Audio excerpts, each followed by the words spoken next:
Social Security changes you need to know before you retire. There is a bill sitting quietly in Congress right now that almost nobody is talking about. And I find that genuinely surprising because this affects millions of Americans who are either already retired or planning to retire in the next few years. When I first came across it, I searched everywhere for coverage on it and found almost nothing. That silence is exactly why I decided to sit down and walk through it with you today. Before we get into the bill itself, let me give you a quick sense of why Social Security matters so much in the first place. More than half of current retirees rely on Social Security for at least half of their monthly living expenses, and among people who are still working and planning for retirement, the majority expects Social Security to be a meaningful part of their income when they stop working. So when Congress makes changes to Social Security, even changes that might seem small on the surface, they can have a very real impact on your financial life. The bill we are talking about today is House Bill 5284. At first glance, it sounds almost trivial. The official description says it is a bill to require the Social Security Administration to make changes to Social Security terminology used in rules, regulations, guidance, and other materials. In other words, it is a bill about words. It is about what we call things. And you might be thinking, why does that matter? Stick with me because I think by the end of this conversation, you will understand exactly why it matters and why you should be paying close attention. What the bill actually proposes. The bill proposes 3 specific terminology changes. Let us go through each one carefully. First change, the term early eligibility age would be replaced with minimum benefit age. Right now, age 62 is officially called the early eligibility age. That is the earliest point at which you can begin collecting retirement benefits from Social Security. Under this bill, it would be renamed the minimum benefit age. The reasoning given by the bill's sponsors is that this new name makes it clearer to people that claiming at 62 means you are accepting the minimum possible benefit. Specifically, claiming at 62 results in a permanent 30% reduction compared to what you would receive if you waited until your full retirement age. Second change, the term full retirement age would be replaced with standard benefit age. Full retirement age, which most people in the financial world refer to as FRA, currently falls between 66 and 67 depending on your birth year. This is the age at which you receive your full unreduced benefit. The bill would rename this your standard benefit age. Third change, the term delayed retirement age would be replaced with maximum benefit age. Age 70 is currently the age at which your benefit reaches its peak. For every year you delay collecting benefits past your full retirement age, your monthly check grows by approximately 8%. By age 70, your benefit caps out at 124% of what your full retirement age benefit would have been. The bill would rename this the maximum benefit age. Do words really matter that much? Now, here is the important question. Does changing the names of these ages actually change anything meaningful for you? In one sense, no. The ages themselves are not changing. The percentages are not changing. The math is exactly the same whether we call it early eligibility age or minimum benefit age. If you claim at 62 today, you get 70% of your full retirement age benefit. If this bill passes, you would still get exactly 70%. Nothing about the actual benefit structure is being altered by this bill. But words do shape the way we think about things. There is a reason marketers spend enormous amounts of time and money on what they call something. The word minimum carries a very different emotional weight than the word early. If you hear that claiming at 62 means you are claiming at the minimum benefit age, your brain immediately registers that as something inferior, something you should probably avoid. Whereas early eligibility sounds almost neutral, even slightly positive, like you are getting access to something ahead of schedule. Similarly, replacing full retirement age with standard benefit age is subtle but meaningful. Full implies complete, finished, whole. Standard implies average, ordinary, the baseline. These are not the same feeling. And maximum benefit age instead of delayed retirement age makes waiting sound like a reward rather than a delay. So yes, words matter. And the real question is not just why these particular words were chosen, but what this bill might be preparing the ground for down the road. The deeper concern behind this bill. Here is what I want you to think about carefully. When the government changes terminology, it is rarely just about clarity. Terminology changes often make future policy changes easier to explain and easier to sell to the public. Consider the history here. When Social Security was originally designed, the full retirement age was 65.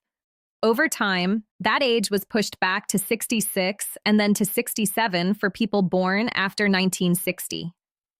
Each time that change happened, it effectively reduced lifetime benefits for millions of people because they had to wait longer to collect their full amount.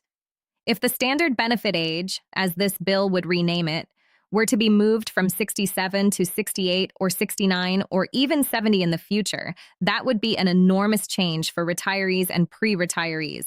And if that change were proposed using the new terminology, it might be slightly easier for policymakers to make the argument. They could say, we are simply adjusting the age at which people receive the standard benefit. We are not taking anything away. The minimum benefit age is still available at 62. The maximum benefit age is still at 70. We are just moving the middle one. That framing could make a very significant cut feel much more palatable, and that is the concern worth keeping in your mind as this bill moves forward at Golden Seniors Hub. Now, let us get into something that I think is genuinely underappreciated. The math on when to claim Social Security is more nuanced than most online calculators and most mainstream financial advice would have you believe. Here is the basic table of how your benefit is affected by when you claim. If you claim at 62, you receive 70% of your full retirement age benefit. At 63, you receive 75%. At 64, you receive 80%. At 65, you receive 86.7%. At 66, you receive 93.3%. At 67, which is the full retirement age for most people currently, you receive 100%. At 68, you receive 108%. At 69, you receive 116%. And at 70, you receive 124%. As of early 2025, the average monthly Social Security check was just under $2,000. The maximum possible benefit for someone retiring at full retirement age in 2025 was just over $4,000 per month. Now, here is where most people make a mental error. They look at these numbers and they assume that waiting is always better. But that assumption only holds if you look at the cumulative total of what you collect over your lifetime without accounting for what you could do with that money if you received it earlier. The break-even analysis most people get wrong. The standard argument for waiting goes like this. If you claim early, you get smaller checks. If you wait, you get bigger checks. At some point, those two lines cross. And after that crossing point, the person who waited has collected more money in total. That crossing point is typically called the break-even age, and it usually falls somewhere around 78 to 80 years old, depending on the specific numbers. So the conventional wisdom says that if you expect to live past 80, you should probably wait. If you expect to live a shorter life, claiming early might make sense. But here is what that standard analysis almost always gets wrong. It assumes you get zero return on the money you collect early. In other words, it assumes that if you start collecting at 62, you spend every single dollar of every single check immediately. It assumes there is no investment return, no savings, no compounding whatsoever. What happens when you adjust that assumption? The math changes significantly. If you take that early Social Security money and you set even a portion of it aside and earn just a 2% annual return on it, the break-even age pushes out to around 81 years old. At a 4% annual return, the two lines barely cross at all. At a 5% annual return, the difference between claiming early and claiming late becomes almost negligible out to age 90 and beyond. And here is the important follow-up question. Is a 4 to 5% annual return difficult to achieve without taking significant risk? As of 2025, United States Treasury securities, which carry essentially no credit risk because they are backed by the federal government, were yielding between approximately 3.7 and 4.4% annually. That means you could take early Social Security money, Put it into Treasury securities, collect interest with very low credit risk, and the break-even argument for waiting largely falls apart. So, who should claim early and who should wait? This is where things get personal, and I want to be clear that no single answer fits everyone. Your situation is unique, but here is a framework that I think is genuinely useful. Situations where claiming early may make sense. The first situation is if claiming at 62 would allow you to retire meaningfully sooner, and those early retirement years are your healthiest and most active years. There is real value in having time and health simultaneously. If waiting until 67 means you retire with more money but fewer healthy years to enjoy it, that is a trade-off worth examining honestly. The second situation is if you have reason to believe your life expectancy may be shorter than average.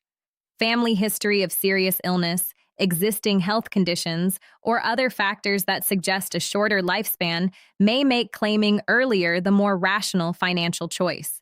The third situation is if you have the financial discipline and the investment knowledge to take that early money and put it to work at a reasonable return rather than simply spending it all immediately. Situations where waiting makes more sense. The clearest case for waiting is if you have strong longevity in your family.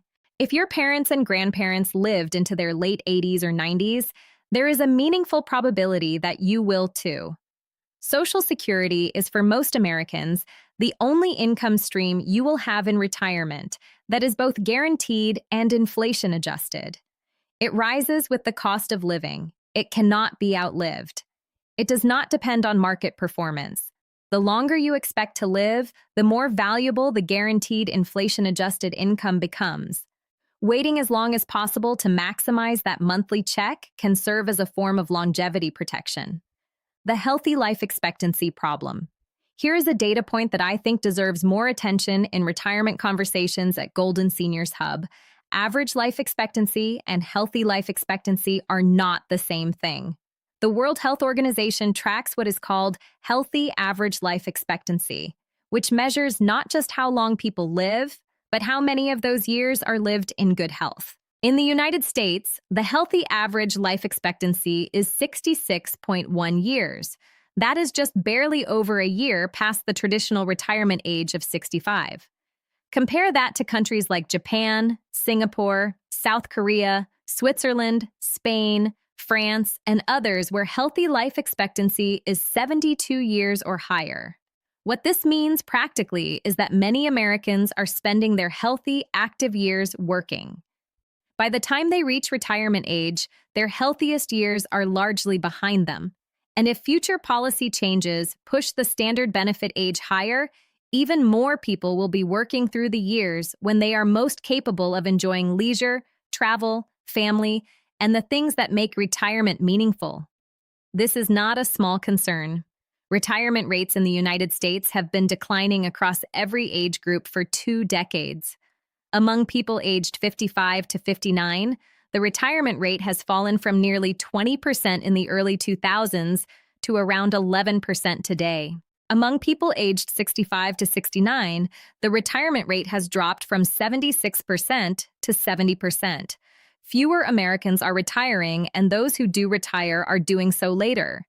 Any policy change that makes early claiming less appealing or that pushes the full benefit age higher will likely accelerate that trend. Why you need to take this seriously. Now here is the bottom line. House Bill 52284 may look like a minor housekeeping bill about terminology.